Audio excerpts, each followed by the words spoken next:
Olá pessoal, então continuando aqui, né, o nosso vídeo de hoje, né, na verdade a gente dividiu em 3 partes. Esse vai ser o último vídeo, que é aquele em que a gente faz alguns exemplos envolvendo os conceitos, né, que nós obtivemos aí nos itens anteriores, certo? Então agora a gente vai resolver os exemplos do nosso livro, né, do Sadico, os exemplos 8.10 a 8.13, e eu vou colocar aqui embaixo no vídeo para vocês, na descrição, o tempo de cada um desses exemplos, ok? Então a gente vai começar com o exemplo 8.10. Nesse exemplo, o que se pede é que a gente calcule qual que é a indutância por unidade de comprimento de um solenoide, certo? E aí a gente vai supor que esse solenoide ele não sofre de efeito de borda, né? Então ele não tem efeito de borda, ou seja, a gente pode considerar que o solenoide que nós estamos observando é a seção de um solenoide infinito. E a gente vai determinar quem que é a indutância por unidade de comprimento, em que L é o comprimento desse solenoide. Essa é uma quantidade importante, né, e interessante, porque a gente consegue facilmente determinar o tamanho de um solenoide que eu necessito baseado na indutância que eu quero. Então, se eu sei que um solenoide de determinada densidade N minúsculo vai ser a minha densidade de enrolamentos, né, que é o meu número total N de enrolamentos dividido pelo comprimento. Então, esse N minúsculo aqui vai ser dado em enrolamentos por unidade de comprimento. Se eu conheço a densidade N, então eu posso dizer qual que vai ser o comprimento L que me resulta na indutância desejada. Então, é uma forma fácil de a gente projetar indutores. A gente viu no exemplo 7.4, né, anteriormente, que o campo densidade de fluxo magnético, né, que a gente pode dizer que é μH, ele é dado por μ vezes a corrente I, que flui, né, nesse solenoide, multiplicado pela densidade M, né, pelo número de espiras por unidade de comprimento. Então, o fluxo total através dessa área interna será B vezes S, em que S é a área interna aqui no meu indutor, né? Então S vai ser uma determinada área qualquer aqui, certo? Portanto, esse fluxo magnético será μ vezes a corrente vezes N vezes S, certo? O fluxo concatenado vai ser, portanto, o meu número de espiras multiplicado pelo fluxo, né, que percorre cada uma dessas espiras. E se a gente quiser calcular, né, a nossa indutância, então a indutância total vai ser esse fluxo concatenado dividido pela corrente. Então esse cara daqui é N vezes o meu fluxo, né, meu fluxo é μI, N, que é a densidade, vezes S, isso dividido pela minha corrente I, portanto, μ, N minúsculo, N maiúsculo, vezes μ, N minúsculo, N maiúsculo e S. Essa é a minha indutância, né? Para determinar quem é que é a minha indutância por unidade de comprimento, basta dividir pelo meu tamanho do indutor aqui, L, sobre L minúsculo, né? Então, esse cara daqui vai ser μ, N maiúsculo sobre L, eu coloquei assim, para que a gente encontre, né, novamente o N minúsculo, né, sendo N maiúsculo sobre L. Então, a gente pode dizer que esse cara daqui é μ, a densidade de espiras ao quadrado, vezes a área S. Isso dado em Henry por metro. E essa é a resposta do nosso primeiro exemplo. Continuando, agora a gente vai resolver o exemplo 8.11. E nesse exemplo, o que a gente quer é calcular a autoindutância de um cabo coaxial. Autoindutância de um cabo coaxial. Aqui a gente vai introduzir algumas ideias sobre indutância. A primeira delas é que nós podemos dividir a indutância em duas partes. A primeira delas seria a indutância interna e a segunda parte seria a indutância externa, né? Porque como a gente viu anteriormente, né, na teoria, a gente pode ter campos magnéticos tanto dentro quanto fora, né, do condutor. Então imagine que esse cara daqui é um cabo coaxial. Esse cabo coaxial ele é percorrido, né, por uma corrente elétrica I. E aqui nós temos uma corrente elétrica menos I de retorno na casca externa, né? Diferentemente dos campos elétricos, que tem que ser zero dentro, né, no interior de condutores elétricos perfeitos, para aqui materiais condutores, nós podemos ter campo magnético no interior, desde que a gente tenha uma certa densidade de corrente que a gente consiga envolver com uma circulação de H, né? Então a gente consegue ter campos elétricos no interior de condutores. E aqui a gente vai supor que nós temos uma corrente I, né, percorrendo uniformemente esse condutor. Então a gente pode dizer que vai existir aqui uma certa densidade, e essa será uma densidade superficial, né, de corrente, em que a gente está dividindo I por essa área aqui, né, por essa área S internamente. A gente vai dizer que esse condutor interno tem um raio A e o condutor externo tem um raio B. Vamos colocar o eixo Z para fora, certo? E aí a corrente nós vamos definir para fora. Só para ficar igual aqui ao nosso exemplo. Então, no condutor interno a corrente sai na direção Z e no condutor externo a corrente entra na direção menos Z. Então, essa densidade de corrente K aqui vai ser I dividido por S na direção de AZ, né, no condutor externo. Essa variável aqui será definida para o raio entre 0 e A.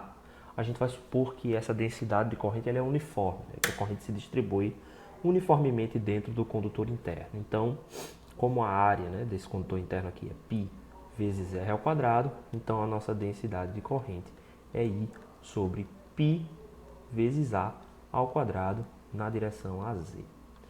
Beleza, isso dentro dessa região, né? Na parte de fora nós vamos ter uma densidade linear, mas ela não vai interessar para a gente, porque os campos elétricos no exterior são iguais a zero, né? Porque é fácil demonstrar que no exterior, a gente fazendo uma circulação de uma curva L aqui, né? A gente fazendo a circulação ao longo dessa curva L, é fácil a gente demonstrar que essa circulação dL é igual à corrente envolvida, né, pela lei circuital de Ampère na sua forma integral. E essa corrente envolvida é igual a zero, já que eu tenho a corrente I entrando no condutor interno e a mesma corrente I saindo no condutor externo, só que em sentido oposto. Então a corrente total envolvida por esse laço é igual a zero. Portanto, o campo magnético no exterior desse condutor é igual a zero, então a gente não vai ter que se preocupar com o campo no exterior. Portanto, nós estamos apenas observando quem são esses campos na região interna do cabo coaxial. Então, beleza. Primeiro de tudo, como a gente estava falando anteriormente, nós podemos dividir, né, essa indutância como indutância interna somada a uma indutância externa. Então, a indutância interna vai ser obtida por aquela relação, né? A gente tinha aqui a indutância era igual o fluxo magnético concatenado dividido pela corrente. Isso vai acontecer para o condutor interno, certo? Então, para o condutor interno, nós vamos ter aqui que a minha capacitância interna vai ser igual a esse cara daqui. E a capacitância externa vai ser igual a esse meu fluxo concatenado na saída. Beleza. Depois eu somo esses dois valores. Então, eu vou avaliar, né, o campo de 0 até A no raio e depois de A até B. E aí eu vou obter, né, esses dois valores. Primeira coisa que a gente tem que perceber é a seguinte. Aqui eu não tenho aquele caso, o mesmo caso, né, do solenoide, né? Porque no solenoide eu tinha uma adição, né, de fluxo para o cálculo do meu fluxo líquido.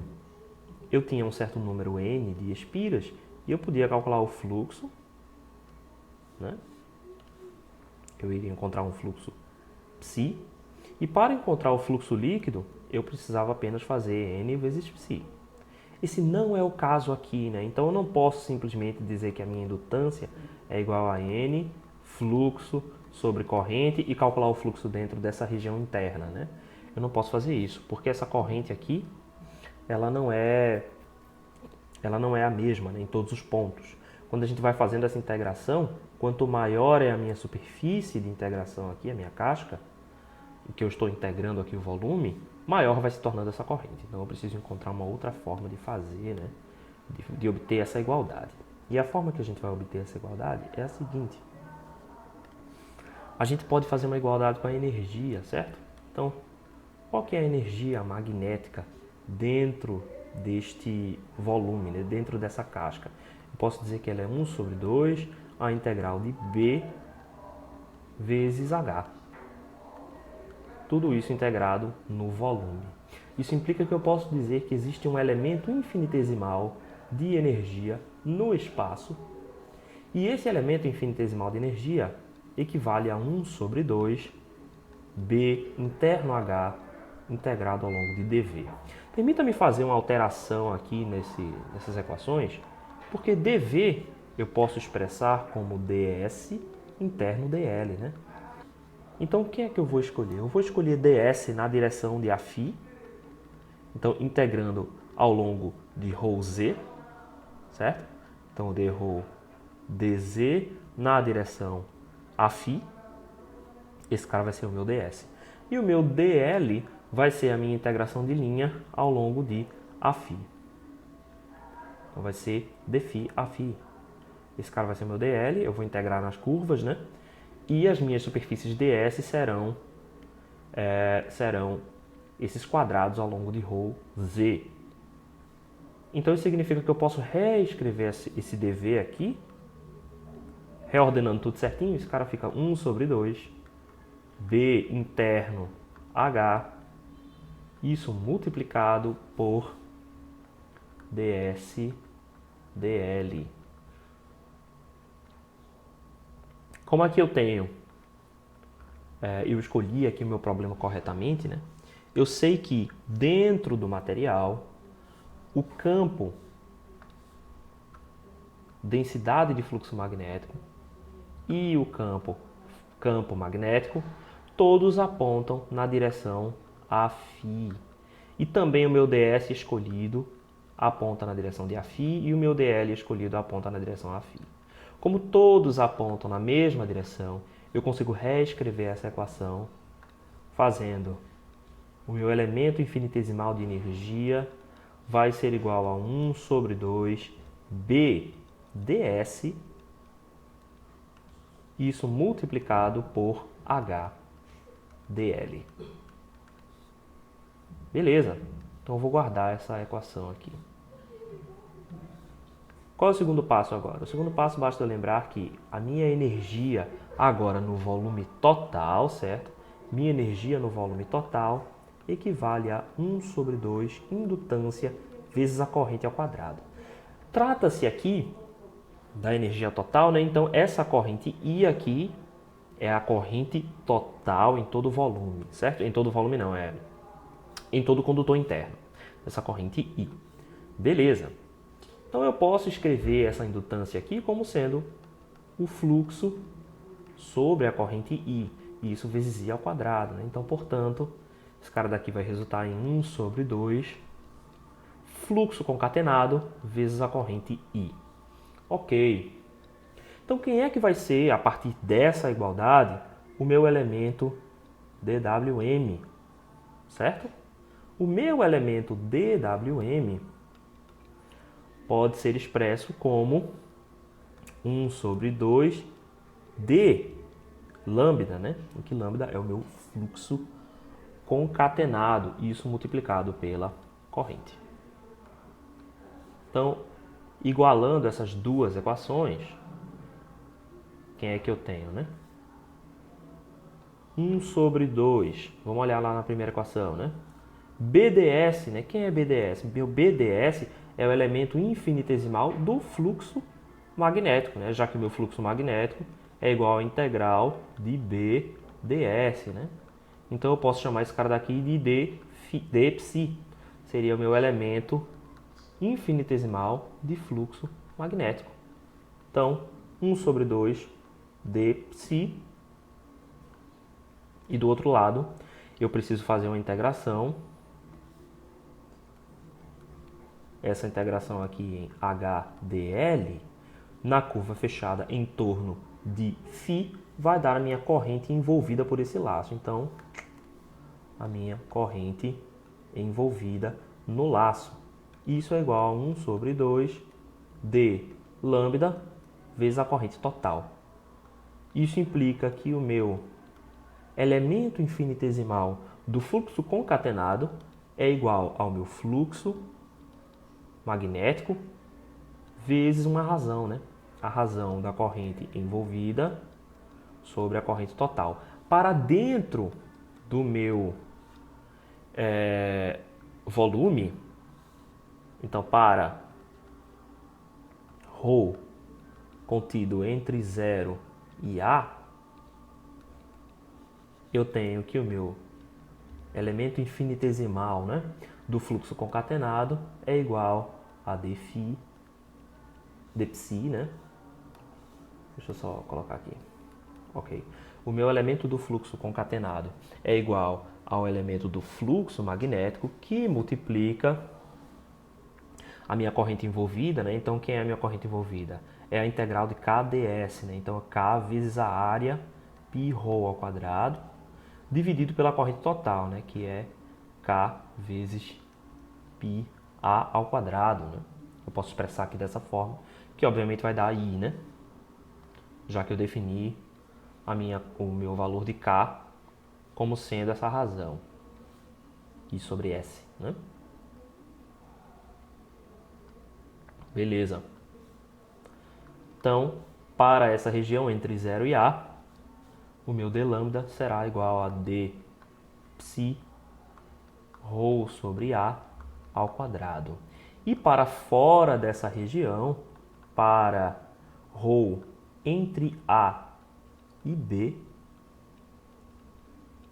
o que eu tenho é que o meu d lambda é igual ao d psi, uma vez que a corrente envolvida já é igual à própria corrente I. Então essa razão torna-se 1. Ok? Então agora basta encontrar o meu valor do fluxo magnético em toda a região, integrar para encontrar o meu lambda e depois integrar de novo, né? Dividindo por I, ou então multiplicando por I aqui para encontrar quem é a minha indutância. Beleza, então vamos fazer isso. Ok. Então quem é que vai ser o nosso fluxo, né? O fluxo magnético. O elemento infinitesimal do fluxo magnético é o campo vezes ds. Ok. Então vamos determinar o campo em todos os pontos da região. Campo coaxial. E aqui a gente tem a região de 0 até A e a região de A até B. Então a gente vai encontrar todos eles fazendo a integral de HDL. Integral de HDL é igual à corrente envolvida. Então essa corrente envolvida a gente pode dizer que é a integral de K vezes o meu vetor ds. Então quem é que vai ser a integral de HDL? Né? A gente está supondo que o meu campo H, por simetria, pode ser expresso por uma componente Hφ na direção Φ, né? Então, o meu dl, eu vou escolher dl fazendo linhas concêntricas, né? Linhas que possuem o mesmo centro do cilindro, tanto para determinar de 0 a A, quanto para determinar de A a B. Então, na região interna, quem é que vai ser o meu HDL? Né? Vai ser um certo valor de Hφ vezes, como Hφ é constante, ele sai, né? A integral dessa quantidade. Então, o meu dl é o arco do ângulo φ. Portanto, ele vai ser ρ dφ. Isso está integrado de 0 até 2π. Ok. Do outro lado da equação, o que eu tenho é a integral de K, né? quem é K? Eu estou agora integrando numa área, certo? Quem é K? Meu K é I dividido pela área total do condutor interno, né? Então, π A ao quadrado. Isso multiplicado pelo meu ds. Esse cara daqui está na direção afim, né? E quem é o meu ds? Meu ds é um elemento de área infinitesimal, então ele tem um comprimento dρ e ele tem um comprimento de arco ρ dφ. Isso tudo na direção nada de afim, na direção AZ. AZ e AZ. Ok? Beleza, então esse cara daqui vai ser igual a 1, esse produto aqui, né, interno AZ, AZ. Então, meu Hφ, integral de 0 a 2π de ρ. O ρ pode sair aqui, né? dφ, na verdade, essa integral aqui vai dar 2π ρ. 2π ρ. E esse cara daqui igual a... Tudo isso pode sair. I sobre π a ao quadrado. Aí quem é que vai ser a primeira integral, né? A primeira integral vai ser em ρ, né? Integral de 0 até ρ, de ρ dρ, vezes a integral de 0 a 2π de dφ. Então essa segunda parcela aqui vai ser I sobre π a ao quadrado, que multiplica essa integral aqui vai dar ρ ao quadrado sobre 2, e essa integral aqui vai dar 2π. Beleza, então quem que a gente pode cortar aqui? A gente pode cortar 2π com 2π. E aí aqui sobrou I vezes ρ ao quadrado sobre A. Mas aí eu também posso cortar mais coisas, né?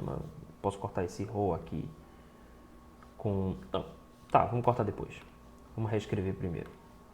Então, HφI é igual a 1 sobre 2π ρ vezes I ρ ao quadrado sobre A ao quadrado. Então, agora eu posso cortar aqui o ρ com o ρ.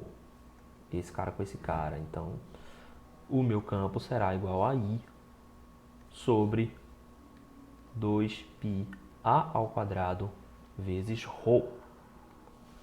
Ok? Isso implica que o meu campo magnético será igual a Hφ a φ. Então, portanto, I ρ sobre 2π A ao quadrado a φ. Ou, alternativamente, eu posso dizer que o meu campo, densidade de fluxo magnético, é igual a μ vezes I sobre 2π A ao quadrado ρ a φ. E isso é válido para ρ entre 0 e A. Beleza. Vamos agora obter o campo na região externa, né? Então, na região externa do condutor, né, isso é para ρ entre A e B. Para ρ entre A e B, o que eu tenho? A equação ainda é válida, né? A equação de que a integral de H dl tem que ser igual à corrente envolvida. Só que agora, quando eu faço a curva do lado de fora do meu condutor, essa segunda curva aqui, né? Quando eu estou fazendo a minha curva fora do condutor, a minha corrente envolvida não depende mais do raio, né? Nessa região aqui, entre A e B. A minha corrente envolvida vai ser igual a I. E essa minha integral aqui em HDL é novamente, né, Hφ vezes 2π ρ. Então isso implica que Hφ é igual a I sobre 2π ρ. Portanto, fazendo aqui, chegando na mesma conclusão, né, o campo, densidade de fluxo magnético será igual a μ vezes Hφ, I sobre 2π ρ, na direção de Aφ. Isso para o meu raio entre A e B. Beleza. Agora vamos calcular quem são os fluxos, né? Então, primeiro, vamos calcular o fluxo no interior do volume, não é no interior do condutor.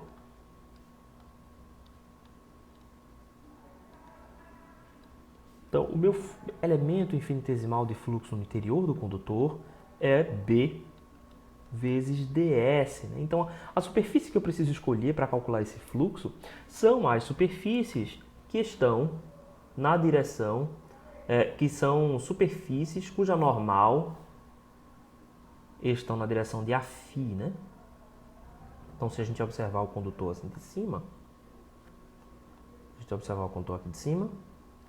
eu estou escolhendo integrar o meu fluxo nessa região aqui, né? Com um certo φ fixo e fazendo variar z e ρ. Então, esse meu ds daqui,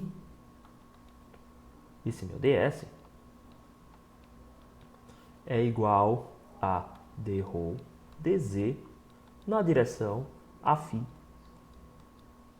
E o meu B já foi calculado anteriormente, né? Meu B foi calculado, aliás, não esse aqui. Então, meu B vai ser mi vezes a corrente, cadê? Vamos ver aqui. Sobre 2πa ao quadrado,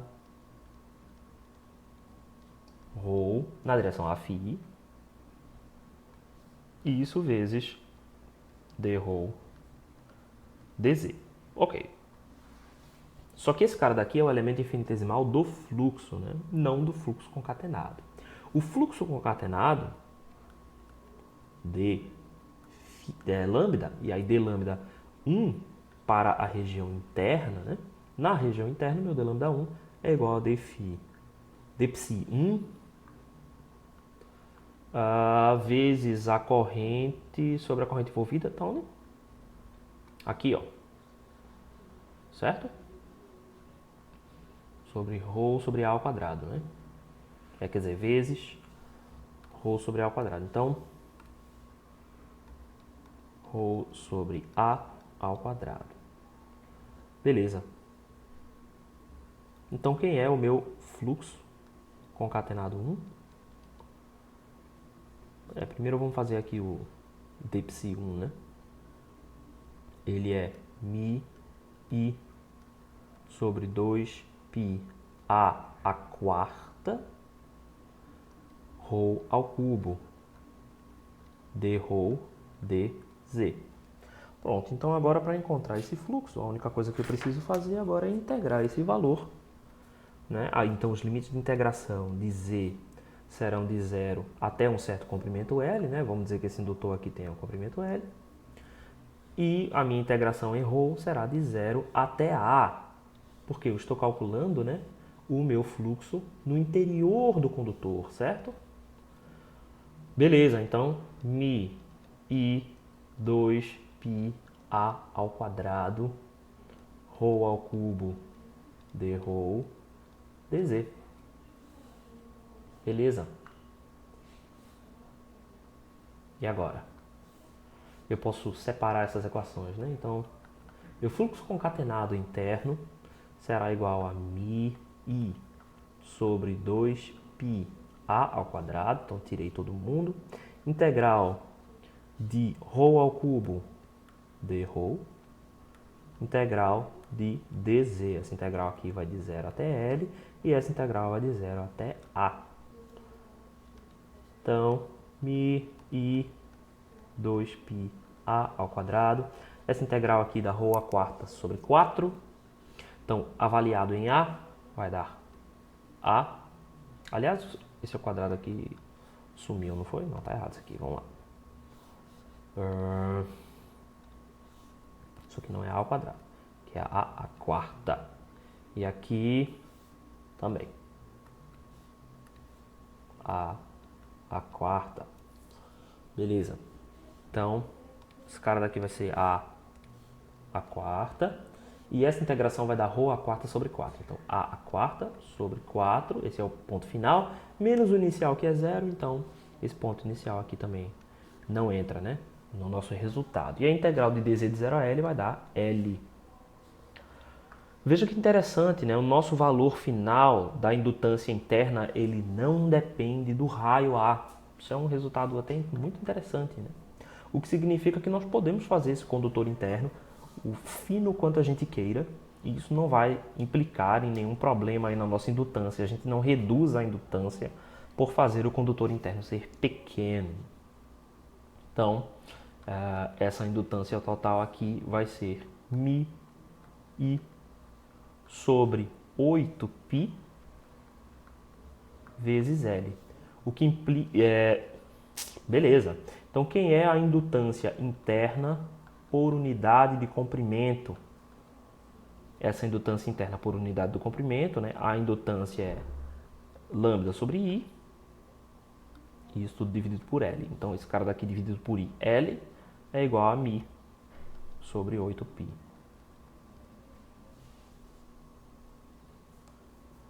Beleza. Então, esta é a indutância por unidade de comprimento interna. Agora a gente faz a mesma coisa para o ponto externo. Então, qual é o fluxo externo ao condutor? Na parte externa do condutor, o meu fluxo concatenado é igual ao fluxo magnético, certo? Então, nesse ponto, o elemento infinitesimal de fluxo magnético será novamente BdS. Eu vou escolher o mesmo ds, né? Porque eu estou integrando aqui a mesma coisa, certo? Então, meu ds será novamente dρ dz na direção afim. Agora o meu valor de B muda, né? A gente calculou esse valor de B anteriormente e ele está aqui, né? Na região entre A e B. Então é μi sobre 2π ρ. Então μi sobre 2π ρ. Isso na direção afim, na mesma direção. Esse produto interno dos vetores unitários terá resultado igual a 1. Então meu d lambda 2, ou seja, o meu fluxo concatenado no exterior do condutor interno, será igual a μi sobre 2π ρ dρ dz. Ok? Então, para a gente encontrar o fluxo concatenado, basta a gente integrar. Então, μi sobre 2π, integral de 1 sobre ρ, dρ, integral de dz.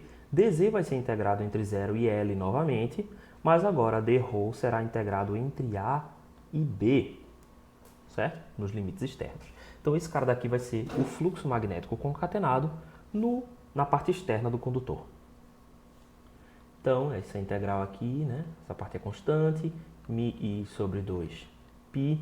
Essa integral aqui dá o logaritmo natural, né? Então, ele vai ser ln de B sobre A vezes L, né? Que é a integral de dz de 0 a L. Então, a nossa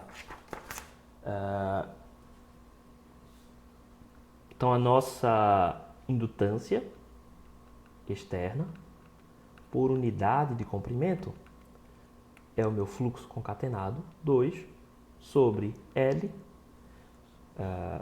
sobre I. Então, sobre I, né? Sobre L, a gente pode botar assim. Então, beleza. Eu vou cancelar esse I, vou cancelar esse L. Então, esse cara daqui é μi sobre 2π ln de B sobre A. Então, a indutância externa, esta sim, depende de B sobre A. A minha indutância total por unidade de comprimento vai ser a indutância interna por unidade de comprimento mais a indutância externa por unidade de comprimento. Então, esse cara daqui é μi sobre 8π mais μi sobre 2π logaritmo natural de b sobre a. Ou a gente também pode escrever esse cara daqui como μ sobre 2π, que multiplica 1 sobre 4 mais ln de b sobre a. Beleza? Essa é a resposta para o exemplo 8. 8.11. Mas essa não é a única forma de fazer, né? Existe um outro método que é um método mais simples, né? Qual que é o segundo método, né, para a gente resolver esse problema? A gente pode, para resolver o segundo método, lembrar-se de que a energia magnética ela é igual a 1 sobre 2 integral de B interno H no volume, e ela também é igual a 1 sobre 2 Li ao quadrado, né? Então daqui eu posso obter a indutância diretamente fazendo,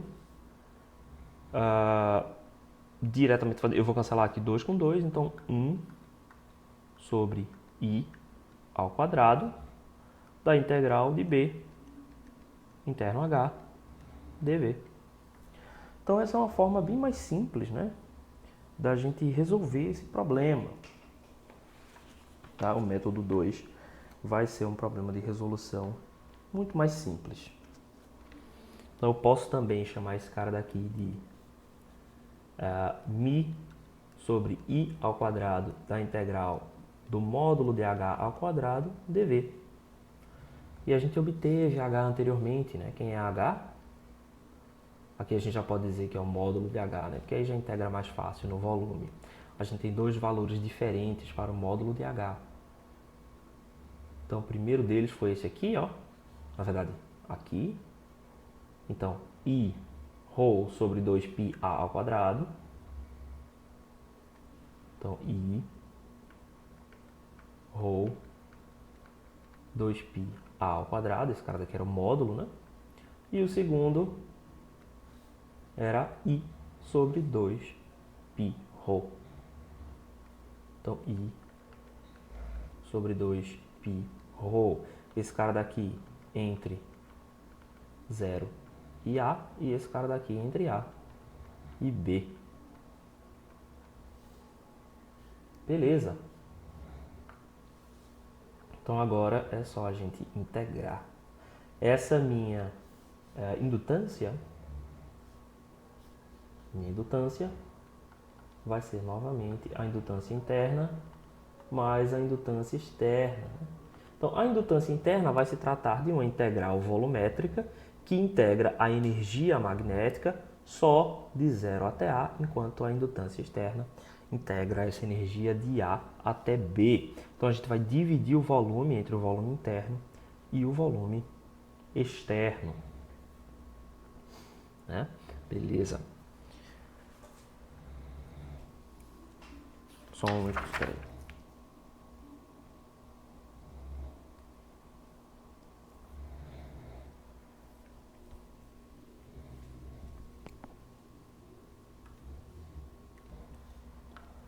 Ok, então vamos continuar.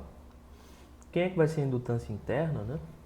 A indutância interna vai ser μ sobre I ao quadrado da integral desse H aqui na parte interna, né?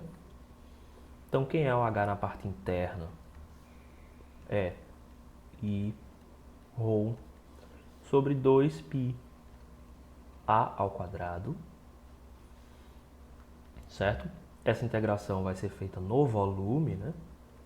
Então, dV, mas com o nosso raio indo somente de 0 até A, mais a minha indutância externa. Então, a gente pode colocar aqui uma separação. Então, ρ igual a A até B de corrente sobre 2π ρ ao quadrado dV. Os dois são ao quadrado, né? Porque é o módulo de H ao quadrado. A nossa integral aqui é mostrou aqui, né? Mi sobre I ao quadrado, H ao quadrado, dV. Então, aqui é de ρ igual a A até ρ igual a B no segundo volume. Beleza, então, essa indutância vai ser igual a Mi sobre I ao quadrado, que multiplica. Então, quem é essa integral aqui, né? Esse elemento de integração, ele possui 3 componentes. Então, I sobre 2πa ao quadrado, tudo isso aqui é constante. Então, aqui eu tenho ρ ao quadrado, que saiu dessa equação.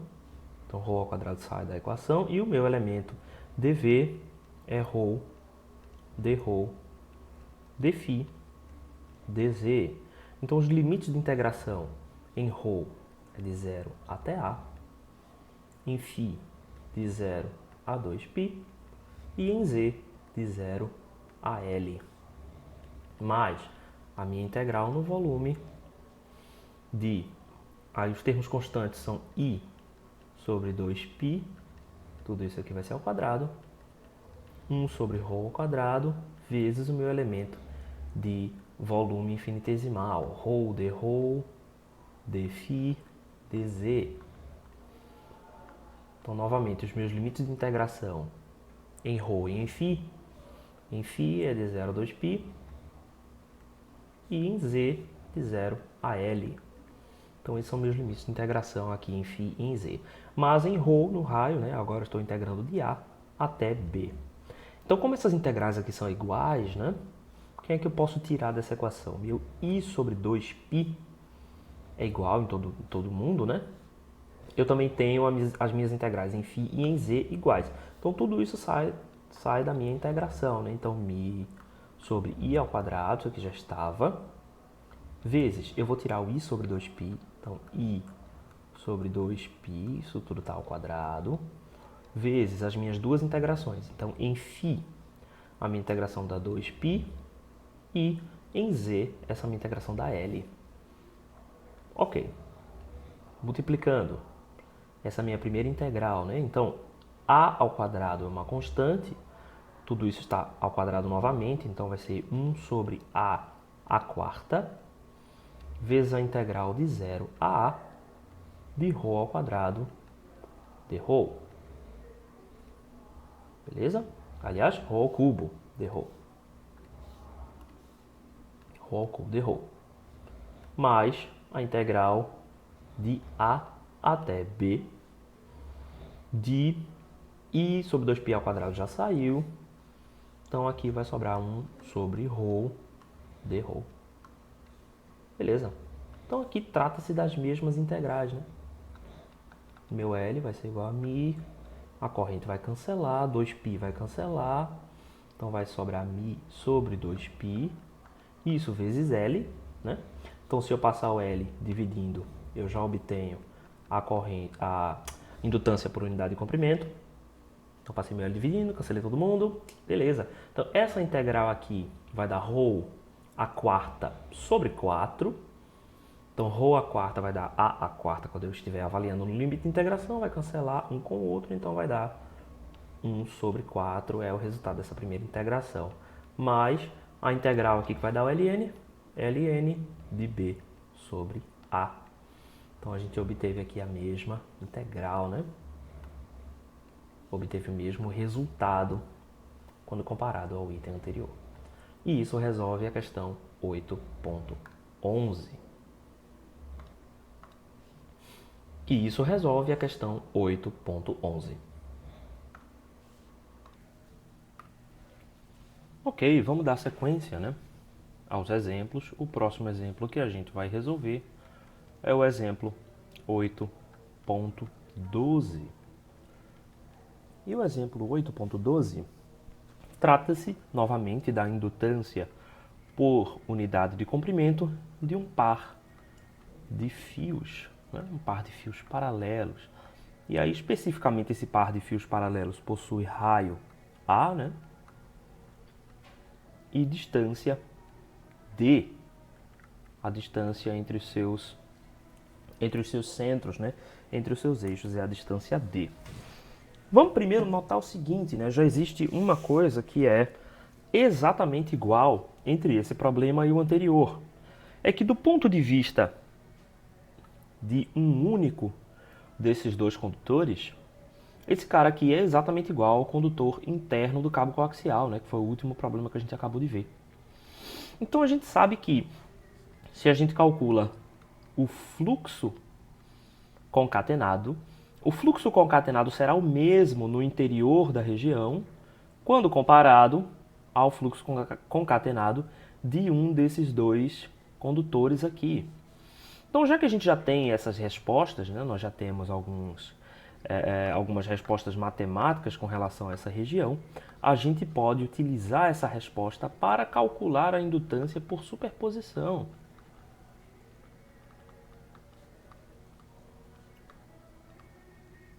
Então, a gente vai fazer isso da seguinte forma. Nós vamos calcular o fluxo concatenado devido a um dos condutores e a gente soma ao fluxo concatenado também no segundo condutor. Note que, como eles dois são exatamente iguais, os dois terão o mesmo fluxo concatenado, né? E esse fluxo aqui ele vai resultar na energia total do sistema. Então, vamos observar para um dos dois condutores. A gente já obteve anteriormente que o fluxo interno, né, o fluxo concatenado interno, é dado por μi sobre 8π vezes L.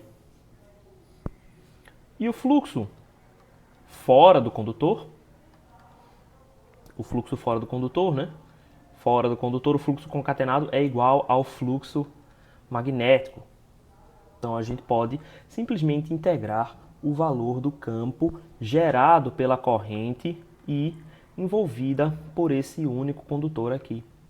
Certo? E nós podemos fazer isso porque nós estamos usando superposição. Então estamos primeiramente ignorando este segundo condutor, né? Então nós vamos integrar para o segundo condutor o campo magnético BdS, né? Em que essa superfície é uma fatia, né, em ρ em Z. Então eu estou integrando na mesma fatia aqui. Certo? Estou integrando nessa fatia lateral. Então, quais serão os meus limites de integração, né, nessa fatia lateral? Primeiro, deixa eu colocar aqui quais são os campos. Então, B nós calculamos no item anterior. B vai ser o campo externo devido a uma corrente I. Então, ele é μi sobre 2π ρ. Esse cara daqui na direção afim, multiplicado pelo meu vetor ds, né, que é o dρ dz. E quem são meus limites de integração? Né? Em z eu estou integrando de 0 até L, e em ρ eu estou integrando a partir de A. Tecnicamente aqui a nossa integração deveria ser de A até infinito, né, para calcular toda a energia, mas nós podemos fazer a aproximação de que a maior parte desse fluxo concatenado está entre os dois condutores. Então nós podemos integrar de A, que seria aqui essa extremidade do condutor, até D menos A. Então a gente vai integrar até D menos A. Então, o nosso fluxo concatenado 2, que é igual ao fluxo magnético, né? Essa cara daqui é a integral de B ds. Essa integral aqui vai dar L. Então, vamos tirar todas as constantes, né? μi sobre 2π, integral de 0, integral de D até D menos A, de 1 sobre ρ dρ, vezes a integral de 0 até L de dz. Então, novamente, essa integral aqui vai dar o logaritmo, só que o logaritmo é entre D menos A e D. Então, meu fluxo concatenado 2 vai ser μi sobre 2π ln de D menos A sobre D. Desculpa, D não, aqui é A, né? D menos A sobre A, vezes L, que é a integral de dl de 0 a L. Portanto, o meu fluxo total devido a um dos dois condutores vai ser a soma dessas duas parcelas, né? Então, μi sobre 8π vezes L mais μi sobre 2π ln de D menos A sobre A vezes L. Então, portanto, a minha indutância vai ser igual a 2 vezes, né, esse fluxo concatenado, uma vez que eu tenho 2 condutores. Então, esse cara daqui, colocando μ em evidência, né, aliás, vai ser 2 vezes esse fluxo. Esse fluxo é o meu fluxo total. Perdão, vamos lá. Esse meu fluxo total vai ser igual a 2 vezes o fluxo concatenado obtido anteriormente. Então, portanto, a minha indutância vai ser igual a esse fluxo concatenado total sobre I. E se eu estiver calculando a indutância por unidade de comprimento, então é esse cara aqui vezes L, certo? Então, esse sigma total aqui é 2 vezes esse cara daqui. Então, 2 sobre IL vezes o nosso fluxo concatenado que está aqui nessa equação. Então, a nossa indutância por unidade de comprimento vai ser esse cara daqui, dividido por IL multiplicado por 2. Então, vai dar μ sobre π, que multiplica 1 sobre 4 mais ln de D menos A sobre A. Se a gente fizer D ser muito maior do que A, então a gente pode fazer uma aproximação aqui desse cara como μ sobre π vezes 1 sobre 4 mais ln de D sobre A. E essa é a indutância, né, desse elemento. A gente pode também fazer pelo segundo método, né? Então, no método 2, o que é que a gente faz? A gente obtém, né, a gente calcula qual que é a energia magnética fazendo a integral de BH dV, né? E a gente iguala esse cara daqui a 1 sobre 2 Li ao quadrado. Então, um pouquinho diferente, né? Note que a energia magnética armazenada dentro de cada um dos dois condutores é exatamente a mesma, né? Por quê? Porque essa integral aqui trata-se da mesma coisa, né? Observando, claro, através de superposição. Então, estou calculando como se um fio estivesse isolado no espaço, né? Então, disso a gente já sabe que a indutância interna de cada um dos dois fios é igual a μ L sobre 8π, porque o cálculo é exatamente igual. A única coisa que muda agora é a indutância externa. A indutância externa desse fio será dada por 2 sobre I ao quadrado, né? A gente obtém essa razão aqui invertendo esse cara. Passando 2 para lá, aliás, esse 2 não tem, né? Porque vai cancelar o 2 um lado com o outro. Isso aqui vai ser 1 sobre I ao quadrado, vezes a integral de μh ao quadrado dv. Certo? A gente também pode dizer que esse cara daqui é 1 sobre I ao quadrado. A gente pode substituir h por μ, né? Então, esse 1 sobre esse μ acaba indo para o denominador. Então, b ao quadrado sobre μ dv.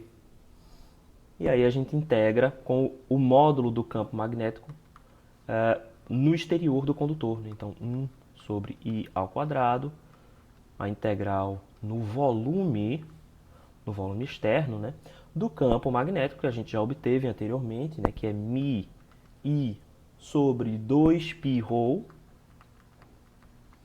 Tudo isso aqui está ao quadrado. dv, né? Então, dv aqui é ρ, dρ, dφ, dz. ρ, o intervalo de ρ é entre A e D menos A, pela mesma razão de anteriormente, né? O intervalo de φ é entre 0 e 2π e o intervalo de z é entre 0 e L. A gente já fez essa integral anteriormente, né? E aí a gente vê que a indutância externa ela será igual a μ L sobre 2π que multiplica ln de D menos A sobre A. Esse é o resultado aqui desta integral. Então, a minha indutância total vai ser 2 vezes a indutância interna mais a indutância externa. Por quê? Porque eu tenho 2 condutores, né? E cada condutor vai possuir a sua autoindutância interna e a sua autoindutância externa. Então, esse cara daqui vai dar μ L sobre π. μL sobre π, que multiplica 1 sobre 4 mais ln de D menos A sobre A, que é exatamente a mesma resposta que a gente obteve anteriormente. De novo, se a gente fizer a consideração de que D é muito maior do que A, a gente obtém lá o mesmo resultado. É a mesma expressão, né? É a mesma operação. Beleza? E agora, continuando, nós temos o último exemplo, que é o exemplo 8.13. O bom desse exemplo aqui é que ele mostra uma forma diferente de a gente obter essas indutâncias. Então, aqui o que a gente tem são 2 anéis, certo? E esses anéis estão centralizados no eixo x, y igual a 0, né? Ou no eixo ρ igual a 0. Aqui eu tenho x, y e z. E vou ter 2 anéis. Um anel está centrado na origem do sistema e o outro anel está centralizado a uma altura h. E a questão, o exemplo, pede que a gente calcule a autoindutância entre esses 2 anéis. O anel maior possui raio B, enquanto o anel inferior possui raio A. E eles estão separados a uma altura separados de uma altura h. A gente também vai considerar, para simplificação, que h é muito maior do que b, né? Então, os dois estão bastante separados. A indutância mútua, né, que é M12, a gente tinha calculado como a indutância causada em 2 por conta, ou melhor, a indutância causada no anel 1. A gente tinha definido a indutância mútua, né, M12, como sendo... Deixa eu só voltar aqui. A gente definiu a indutância mútua, né, como sendo o fluxo concatenado 1,2 dividido pela corrente I2, né? Então, se a gente definir aqui esse anel embaixo como sendo o anel 1 e esse anel superior como sendo o anel 2, né? Então, esse fluxo concatenado aqui é o fluxo concatenado na superfície 1 devido à existência... Na superfície 2, esse lambda 1, 2 é o fluxo concatenado na superfície 2 devido à existência de uma corrente na espira 1. Como aqui trata-se de uma única espira, cada um deles possui uma única espira, então o fluxo concatenado será igual, né, ao fluxo magnético. Então, fluxo 1, 2 sobre I2. Então, quem é esse cara daqui, né? Esse cara é integral ao longo dessa superfície S2, certo? Do campo B1, o campo gerado pela espira 1, vezes esta unidade, ds aqui, né? ds. A ds está na superfície S2, tudo isso dividido pela corrente I2. Só que se a gente lembrar do potencial magnético, né?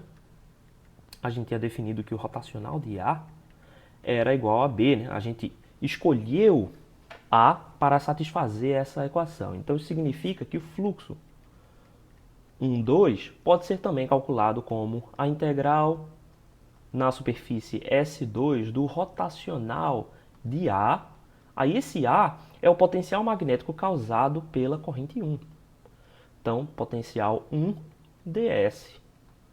Pelo teorema de Stokes, a gente pode igualar esse cara daqui à integral na curva fechada, né?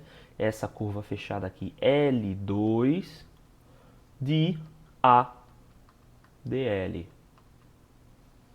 Beleza? Então agora torna-se um problema muito fácil, né, encontrar a indutância, porque eu só preciso saber quem é o potencial causado por esse anel. E o potencial causado pelo anel, nós já estudamos, né, ele é exatamente igual, na verdade é a nossa definição, né, de dipolo magnético. Então nós podemos usar que o campo potencial vetor magnético, né, criado pelo dipolo será igual a μ vezes I1, I1 é a corrente que flui na espira 1, A ao quadrado seno de θ dividido por 4R ao quadrado. Então, esse R aqui ao quadrado, isso tudo na direção afim, né? Isso a gente já tinha obtido anteriormente nas outras aulas. Então, isso aqui pode ser igualado a μ I1 A ao quadrado. Esse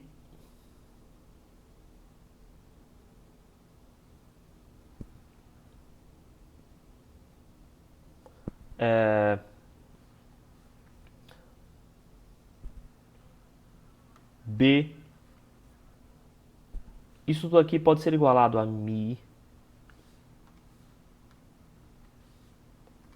Se a gente considera, novamente aqui, né, que H é muito maior do que B, esse raio, o raio R, quem é o raio R, né?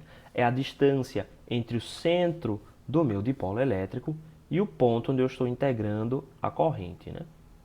Ou aqui o ponto onde eu estou integrando o potencial. Então, nesse caso aqui, o meu R vai ser igual a H ao quadrado mais B ao quadrado, né? Isso aqui é o teorema de Pitágoras, então eu vou ter uma raiz. Mas se eu considero H muito maior do que B, então eu posso considerar isso aqui aproximadamente H. Então eu posso reescrever essa equação aqui, ó, como sendo μ I1 A ao quadrado B sobre H ao cubo, né? Porque esse seno de θ aqui vai ser B sobre H, né? O seno de θ aqui, B sobre R, e aí R no caso vai ser aproximadamente H. Então a gente chega nessa aproximação aqui na direção afim. Então, portanto, o meu fluxo gerado em 2 a partir de 1 vai ser essa integral fechada de A dl. E essa superfície aqui é a superfície que limita a segunda espira. Então, L2. Beleza? Então, essa espira aqui, né, ela está contornando, ela está circulando, né, essa segunda espira, o que implica que essa integral, né, ela não depende em nenhum momento de φ. Então, essa integral vai dar 2π vezes B. Né? Então, vamos lá. Essa integral daqui vai ser μ1. μ1 não, μ. Vai ser μ I1 A ao quadrado B sobre H ao cubo vezes a integral de dl, né? Então, como tudo é constante, todo mundo sai, e aí a integral torna-se apenas o comprimento, né? O comprimento dessa circunferência. Esse cara daqui é o fluxo. A gente pode reescrever isso como μ I1 A ao quadrado B ao quadrado sobre 2H ao cubo. Faltou um π aqui, não foi? Então eu posso botar o π aqui na frente. μ, π, I1 A ao quadrado, B ao quadrado, sobre 2H ao cubo. Beleza? Então a minha indutância mútua, M12, vai ser simplesmente a razão entre esse fluxo 1, 2 e a corrente que gerou esse fluxo, né? Que é a corrente I2. Desculpa, I1. A corrente I1, que é a corrente que gerou esse fluxo. Então, eu estou dividindo aqui por I1. Isso aqui vai ser igual a μ, π, A ao quadrado, B ao quadrado, sobre 2H ao cubo. Essa é a indutância mútua entre as duas espiras, né? E O engraçado, interessante é que se você fizer ela no caminho contrário, essa indutância mútua deve ser a mesma. Isso aqui deve ser igual a M21, tá? O que você pode fazer é colocar a origem aqui, certo? Você coloca a origem na segunda espira e faz ao contrário, assim vai ficar um pouco mais fácil, né? Porque você já não precisa deslocar o dipolo. Faça essas mesmas aproximações e aí você pode ver, se você quiser, que resulta na mesma coisa. Tá? Bem, gente, esse último exemplo eu fiz um pouquinho corrido, né? Para não ficar tão longa a aula, mas é isso. Eu espero que vocês tenham compreendido e as dúvidas, se elas aconteceram, que provavelmente aconteceram, né? Tragam para mim, ok? Então me perguntem no grupo do WhatsApp ou façam perguntas no fórum também. Se vocês deixarem pergunta no fórum, podem mandar uma mensagem no privado falando, professor, deixei no fórum, tá? Para que eu vá no fórum e confira, né? Apesar que ele notifica, então, enfim. Ou então vocês também podem esperar para a aula da quinta-feira e na aula da quinta-feira eu tiro essas dúvidas, ok? Então, muito obrigado pela compreensão de vocês e até a próxima.